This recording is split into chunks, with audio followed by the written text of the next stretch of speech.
안녕하세요. 네버스트 기업 컨설팅 대표 곽병혁 인사드리겠습니다. 자, 오늘은 전기공사업 신규 면허에서 말씀을 드릴게요. 신규 면허 보시면은 사무실은 뭐 어떻고, 주급 납입을 어떻고, 평자한이 어때서 막 이렇게 얘기를 하시는데 제가 이거 쉽게 설명을 드릴게요.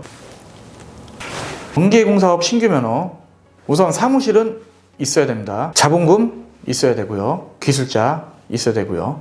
시설 장비, 전기공사업에서는 시설 장비는 없습니다. 그리고 법인으로 하실 거냐 개인으로 하실 거냐 요건 선택이고요. 그리고 협회 가입 여부, 필수는 아니고 선택입니다. 설명을 드릴게요. 하나씩. 사무실은 8평 이상의 집기류는 컴퓨터, 책상, 탕비실 이렇게 갖춰져 있어야 된다 얘기를 하는데 그거는 예전 얘기고요. 지금은 책상 그리고 사무실, 컴퓨터 이것만 있으면 되고요. 평수 제약 없습니다. 어떤 게 되냐, 가정집인데 되냐, 이게 되냐 이렇게 얘기를 하시는데 근린생활 공간이 어쩌고저쩌고 다 필요 없고요. 그냥 가정집은 안 돼요. 그리고 요즘에 그 사업자 내기 위해서 주소만 빌려주는 사무실이 있거든요. 이거 안 됩니다. 담당 공무원이 실사를 나오게 돼 있습니다. 실사 나올 때 가정집이나 그리고 주소만 있는 사무실로 갈 수가 없잖아요. 그런 거는 할 수가 없습니다. 그냥 편하게 가정집 그리고 주소만 있는 사무실은 안 된다. 담당자가 찾아왔을 때 있는 사무실이어야 된다. 딱 그렇게만 생각하시면 됩니다. 자본금. 우리나라 상법에 보면은 업체가 공사하면서 꼭 갖춰져야 할 금액이 있습니다. 그 금액이 자본금이라고 합니다. 자본금은 1억 5천만 원 이상 예치를 하셔야 되고요. 전기공사 공제조합이나 서울보증보험의 자본금의 25% 이상을 예치를 해야 됩니다. 그러면 3,750만 원 이상이고요. 저희는 전기공사 공제조합에 예치하는 것을 더 강조를 드립니다. 전기공사 공제조합에 예치를 해야 하는 이유는 제가 따로 좀 설명을 나중에 드리겠습니다. 전기공사 공제조합이나 서울보증보험에 자본금 25%도 예치해야 된다. 기술자는 주인력 1명 외 보조 2명입니다.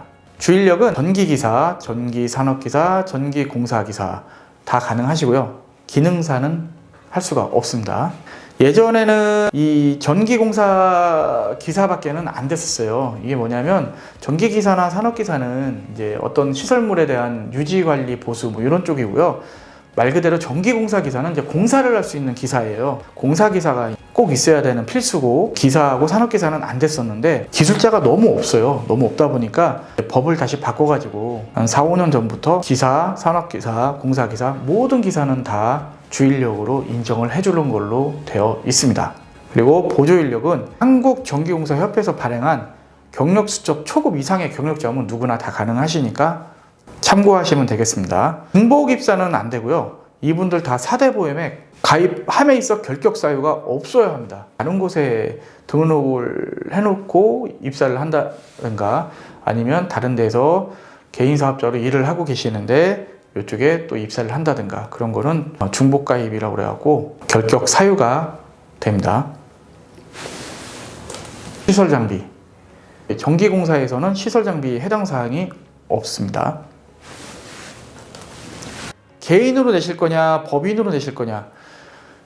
개인 사업자는 버는 모든 통장에 들어오는 게 제가 자유롭게 개인적으로 쓰던 업무에 쓰던 상관없습니다. 근데 법인은 모든 이익금은 회사 이익금으로 반영이 되고 또 대표자는 정관에서 만든 급여로 책정을 하게끔 되어 있습니다. 이제 그 차이인데 더 중요한 거는 세금 문제입니다. 개인 사업자 같은 경우는 세금에 대한 부분이 좀 높게 측정이 됩니다. 자료를 이렇게 보시면 이런 식으로 세금을 매기고요. 법인 같은 경우는 1억에서 2억까지는 10% 균등하고 또 그 이상 넘어갈 때는 자료 보시면 이런 식으로 되기 때문에 제가 봤을 때 난 신생업체고 공사도 많이 안 하고 그냥 일반 작은 규모로 공사를 한다. 그리고 1년에 매출이 10억 미만이다. 그랬을 때는 개인 사업자로 저는 추천을 드리고요. 나는 이제 10억 이상 넘어가고 큰 관공서 또는 아파트나 오피스텔이나 1년에 매출이 10억이 넘어간다. 10억 이상이 꾸준히 될 것 같다. 그럴 때는 법인으로 추천을 드리고 있습니다. 나중에 생각을 해보시면 되고요. 한국전기공사협회 회원가입 해야 되는지 말아야 되는지 필수는 아니에요. 필수는 아니고 선택인데 그런 거 있잖아요. 필수는 아니지만 선택을 해야 될 수밖에 없는 그런 겁니다. 어떤 거냐면 협회를 가입을 해야지 저희가 나중에 실적 증명서나 아니면 실적을 올린다든지 어떤 행정적인 업무라든지 기본적인 서류라든지 쉽게 발급받고 할 수가 있는데, 가입이 돼 있지 않으면 엄청나게 번거롭고 또 직접 가야 될 수도 있고, 본사가 서울 목릉동에 있었는데 오송으로 옮기고 있죠. 해당 지역에서 안 되고 본사로 가야 되는 경우도 있고, 협회는 가입을 하시는 거를 좀 추천을 드리고요. 최초 가입 비용은 500만 원입니다. 없어지는 돈이고요. 소실성이고요. 협회 회원 연회비는 50만 원 정도 됩니다. 이것도 소실성이고요. 이거는 이제 연마다 50만 원씩 납부를 하시는 겁니다. 중간에 6월달, 5월달, 9월달 이런 식으로 협회 가입을 신규로 이제 하실 경우에는 요거를 좀 50만 원이 아니라 분할로 해가지고 감가를 해서 절감을 해주고 있습니다. 그리고 초후 공사 실적에 따라서 연회비는 상승을 하는데요. 50만 원이 아니라 뭐 500만 원도 낼 수 있고 1000만 원도 낼 수 있고, 그는 공사 실적에 따라서 금액이 올라가고 있습니다. 이것도 나중에 영상으로 한번 올려드릴게요. 자세한 거는. 공사업을 내실 때 난 법인으로 내겠다. 그럼 자본금 있어야 되고요. 등기를 하고요. 그리고 사업자 등록 신청을 하고 기업 진단을 하고 접수를 하면서 승인이 나고 끝나는 거고요. 개인 같은 경우는 자본금 역시 넣고요. 법인에서는 등기가 있었잖아요. 개인은 등기가 없습니다.